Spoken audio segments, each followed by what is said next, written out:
What's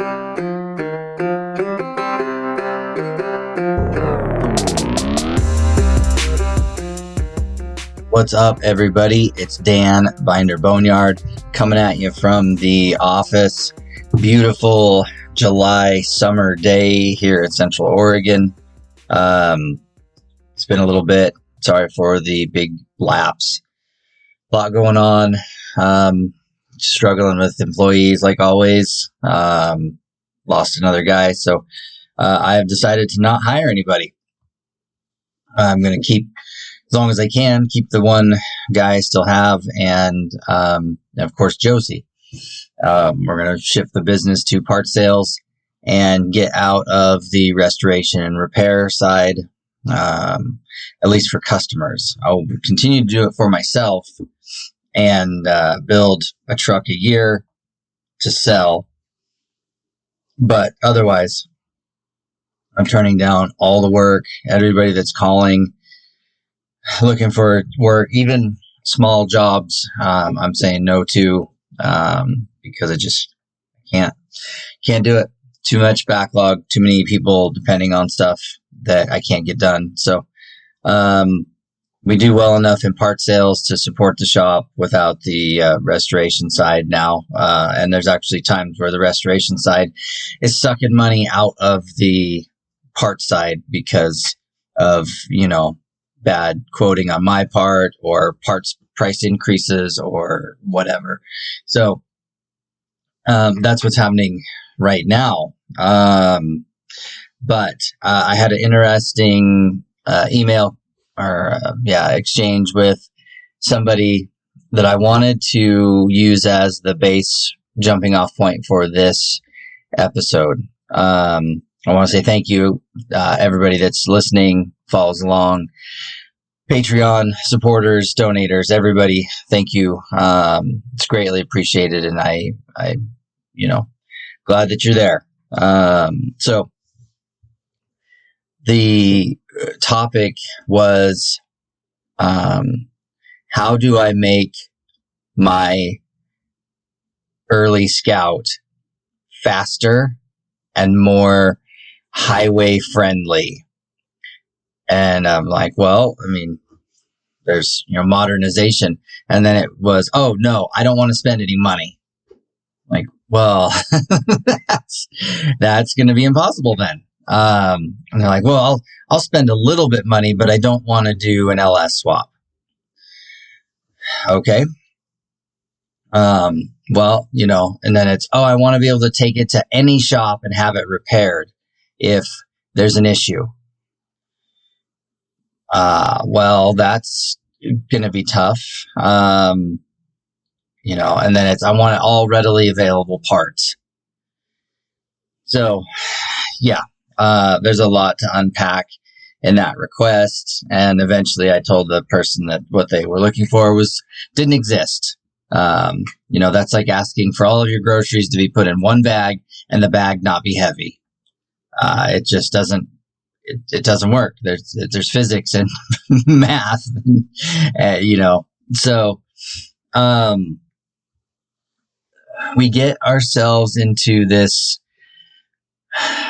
mindset, not long gone, but the days of every shop on a street corner having an old guy that can tune a carburetor and listen to your engine by ear and tell you what's wrong with it. Those are all but gone. Many of the shops that used to be on your street corner are now convenience stores run by Middle Easterners, or they've been torn down and, they're a parking lot for homeless people. And the guys that are working on vehicles are, parts changers and diagnostics guys that plug in, look for codes. And, if the coder doesn't tell them what's up, then, then they don't know what to do. I'm not saying that there's not good techs out there still and guys that know what they're doing, because there are, but those guys will tell you that they are few and far between. That's part of why we're so busy here is because, we're one of the last shops that can do all of this stuff. And I mean, I take calls from guys wanting their Ford pickups worked on and their Dodge trucks worked on because no one around can work on anything older than about 1993. Unless it's obvious, they just can't do it. And so, this person's request on having it be repairable at any shop is, that's a tall order, because unless you find a shop that's, got somebody like that can handle it, you're going to be in trouble. So my suggestion to them was to keep it stock. Because if you keep it original-ish, carbureted and that sort of thing, there are specialty old car shops that can probably help you out. They're not going to know their way around internationals very well, but at least they're going to know, a Holley distributor, a Holley carburetor, a Delco alternator, they're going to know some of that stuff. They're going to have some ideas on what's going on. Whereas some of these modern repair shops, they don't know anything. So, my recommendation was to keep it a 152, put a 4-speed in, so you get a little bit more gear between each shift, and then re-gear it to a more highway-friendly gear ratio instead of the 427s that it would have had originally. And I know, because we just finished a Scout 2 and sent it back, that it had a 196 with a close ratio 4-speed and 354 axle gears. So, and that Scout goes down the highway at 65. You're not winning any drag races, but it moves, and it keeps up with traffic, and it's fine. So that was my recommendation to this person was, do 373s, because a 152 is a little less powerful than a 196. But 4-speed, they made 4 speeds for the 4 cylinders. They're just a little harder to find, but they're out there. And then 373s and 31-inch tall tires. That will give this person the speed they need to go down the road. Like I said, they're not going to win any drag races, and it's going to be, hills and mountain passes. You'll still be going slower, but you'll, have the ability to get around better than you would with 427s and a 3-speed. I did that for years with my 63, and I went over a lot of climbs in second gear at 36 miles an hour, just screaming. That poor 152 was just shaking its guts out, but it did it for years. So, this person didn't want to spend 50 grand on an LS swap, and they're like, well, someone says to swap in a Jeep 6-cylinder. It's like, well, that's maybe even a bigger undertaking than an LS swap, just because of the size, the length of that 6-cylinder, and then finding the right Jeep transmission and all that stuff. They add up really fast. All of the bits and pieces you have to buy and modify and repair and change, and it just, to stay within an average budget range, I'd say Pertronics, new Holley carb, maybe even electric fuel pump, electric fan to help take some drag off of the motor. I know that's going to create an electrical drag the alternator will have to charge the battery. But I still believe that the drag on the alternator is less than what the fan and the mechanical fuel pump would do. So that's debatable. I had Bill Hamilton go round and round with me about that. I never did try to, I didn't build a test stand to check that theory as far as, I didn't have a dyno. If I had a flywheel dyno or something like that, might be something I would do someday, is to see. And maybe Engine Masters has done it. I don't know. I don't pay attention to them, but I do know they've done some of those Mythbusters style, does this make more horsepower or not kind of things.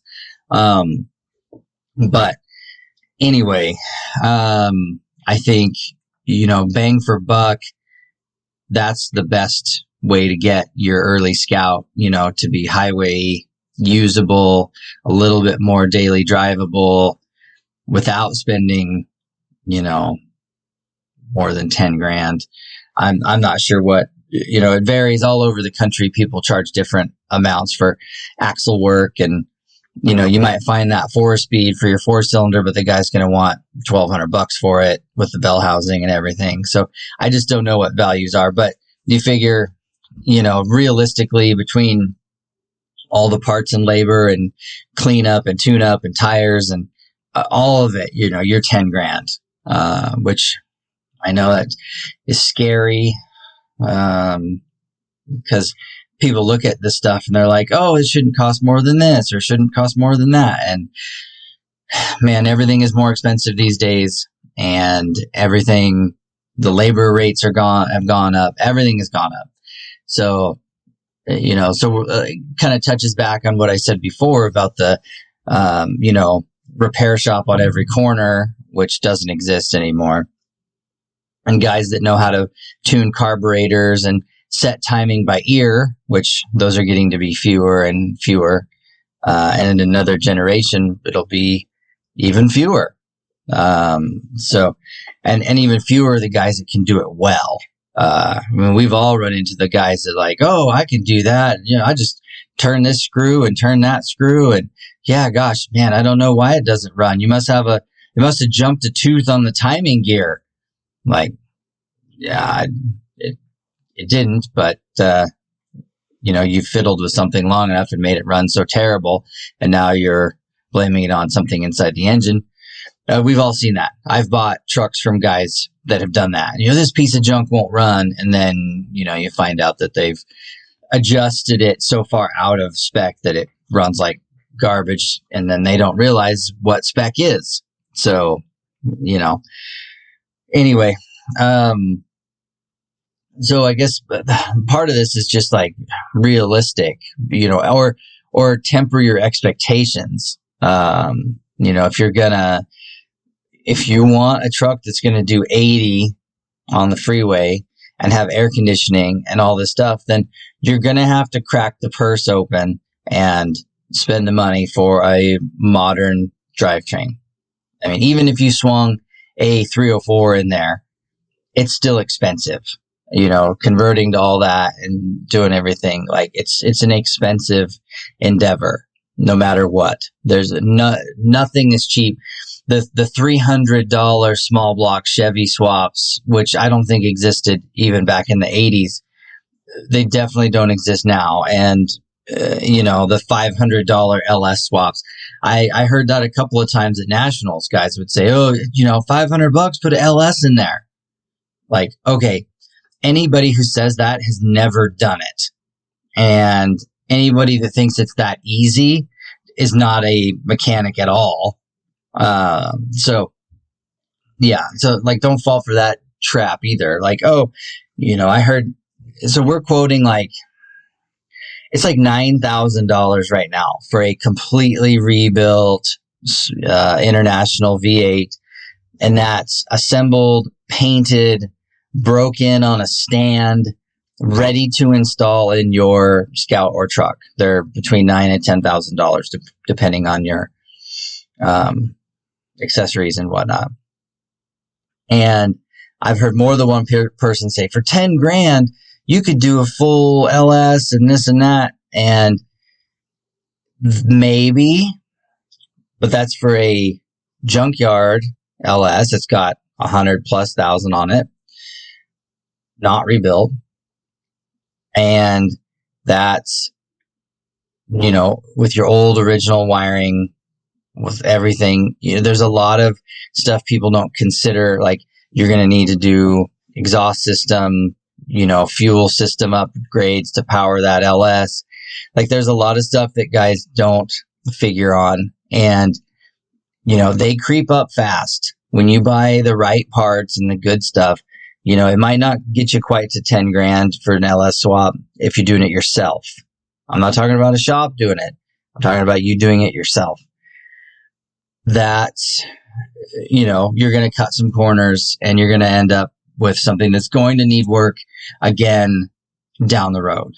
Whereas, with the rebuilt SV, you should be good for another 200,000 miles before you even need to do any kind of leak mitigation or anything like that, is generally what I'm coming up with. But yeah, so don't fall for that trap of the junkyard LS being, a budget friendly, easy thing to do. But yeah, it just kind of rubbed me a certain kind of way. I want all this stuff, but I don't want to spend any money and make it easy and make it convenient and reliable. That just doesn't exist. So like I said, temper your expectations, be realistic about what you want to do. If your budget's really tight, find another running junkyard international motor and tune that one up, whatever. But, my answer to her was just re-gear it, 4-speed, tune it up, make sure it rolls good. There's no drags on the brakes or anything like that, and drive it. And, it's not going to be ideal, but it's going to be way better than it is right now. And, hopefully it works out. So anyway, I'm going to cut this one short today. I got a lot going on, and just kind of rambling at this point. So I appreciate you guys. Thank you. If you are, we are going to the Brooks Steam Up in Brooks, Oregon next weekend. The 26th, 27th, we'll be there selling. My first time selling stuff there. So please come say hi, come buy stuff. It's mostly general truck parts. We will have some international parts there, but it's going to mostly be general truck parts. So, but if you're out in the Western Oregon area, come to Brooks, say hi, buy some stuff, see some cool old tractors. But anyways, I appreciate you guys. I love you. Thank you for listening. Until next time, I'm Dan, Binder Boneyard.